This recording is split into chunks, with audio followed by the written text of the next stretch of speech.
Alright, YouTube, this video for tonight is going to be about using your logs so you can better profit, to turn over money, and just being responsible with your time management. So the last video I just did, I guess I was talking about sex life and relationships, and I was saying I just woke up, so I washed up, do whatever.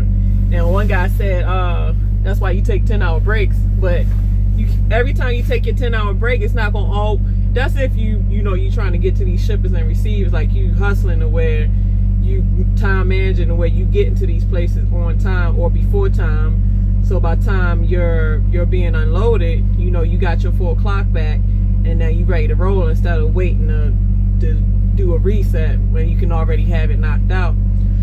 So like I was saying, there's going to be a lot of times where you're not going to always catch truck stops when you're trying to hustle. I mean, it really depends on your hustle. You can catch truck stops all the time, but time is money. So you're not going to, if you're trying to get as much revenue as you possibly can for that week, you're not going to spend majority of your time at no truck stops or whatever. So you might have to sacrifice a day, maybe even 2 days sometimes, without a shower. That's why I say I carry my wash up bucket, so if I have to, I can afford to miss that day or two without a truck stop shower. I still got my bucket and my water to where I'm still clean. So like I said, when you when you get dispatched your load, the proper thing to do is to, of course, you're going to trip plan. And most of the time you're going to be at a truck stop anyway, because most of the time you're going to fuel up, but it depends on how tight the load is. So sometimes that load might allow you time when you fueling up to take a shower. It's rare where, it's not rare, but it can be a little hard doing laundry. Like, you have to just really tell your dispatcher, hey man, I need time on such and such so I can do this and that. But a lot of times I like to get my revenue, so I try to just time manage it around just around the time. So what I do is, when I get dispatched, I trip plan, like I do my GP, put the addresses in my GPS, get out the map to see if I'm crossing any way stations, or if I'm crossing anything that might be a restriction or anything of that nature. And then of course, like the way I feel per trip. And I've noticed by doing it that way, I save a lot of money, because obviously we not making all that money that people at Landstar or people with their own authorities making. Because them guys be making like probably 4K plus. Like me, people at Prime only making about, at the most we make is probably 2,200. That's it, 2,200 and less. So we the small fish, but still pretty nice big fish. But yeah, for the most part, you're going to, when you get dispatched, you're going to do your trip plan. Once you do your trip plan, you're going to go fill up, and a lot of times you probably catch a shower when you fill up. But if it's that much of a tight run and you only have time to fuel, then you're going to fill up and go to your first destination. Because Prime got stops called, what is like the 01 and the 90. Sometimes they have stops in between there, which could be like 02, 03 to 90, or things of such and such and such and such. So obviously you want to time manage. So as soon as you get dispatched, meaning like you already did your 10-hour reset, you already got your clock fresh to where it's a full 8 hours to start. So you're going to go there depending on how many miles is dispatched for the 01. Like if it's a 5, like say you get dispatched something that's like 1,200 miles.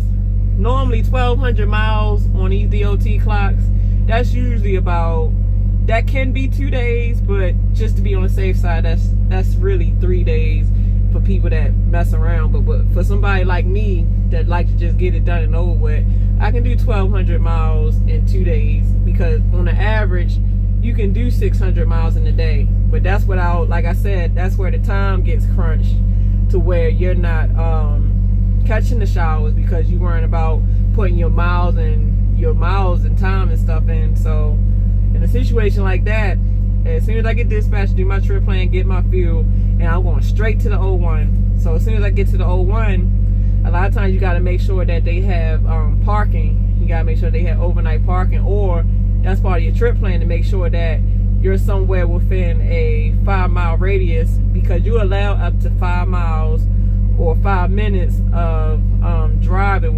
without it coming off your clock.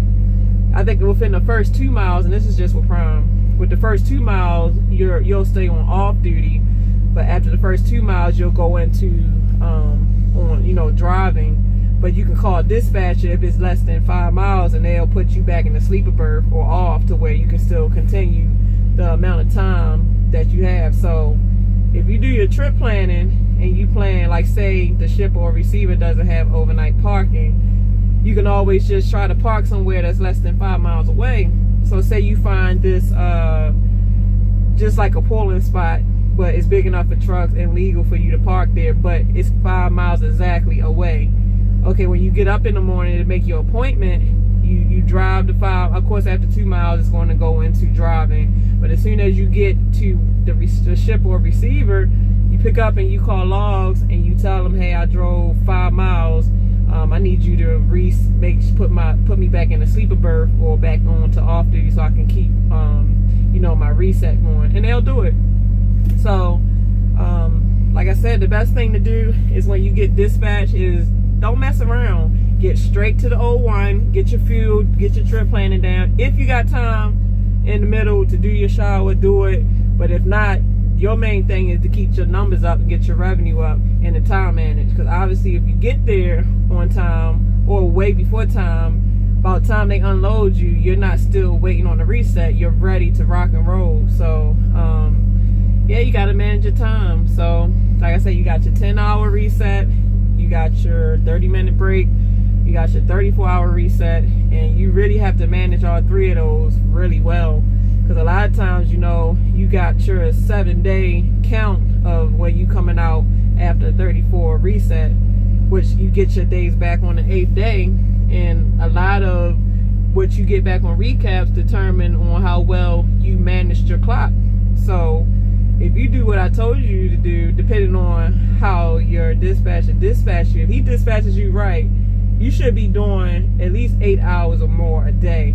So on that next week, on that 8th day, when your time start rolling back around, you getting 8+ hour days, to where those are your recaps. So you able to pretty much run without doing a 34 if you choose not to want to do a 34 until you go home. So yes, you really got to consider time management, because in here in the trucking industry, time is money. Like, it's a saying where people just say it, but for us, we live by that, because our time is money. If we not managing it right, you lose money. Or if dispatchers don't, because they can do some foul, crappy stuff to where they can mess you up with your time, to where they don't manage it right. So not only do you have to manage it right, you have to help and make sure that even your dispatchers manage it right, because if they don't, you can lose. So the whole purpose is to gain and win. So that's just part of my intake on time management and things of that nature. So I hope that was of any type of advice or help. But time is the essence, everyone. Made it to my destination, just waiting to deliver. So I'll be catching y'all again. Thanks for the views. If you like it, subscribe. If you like it, like it. So everyone have a lovely night.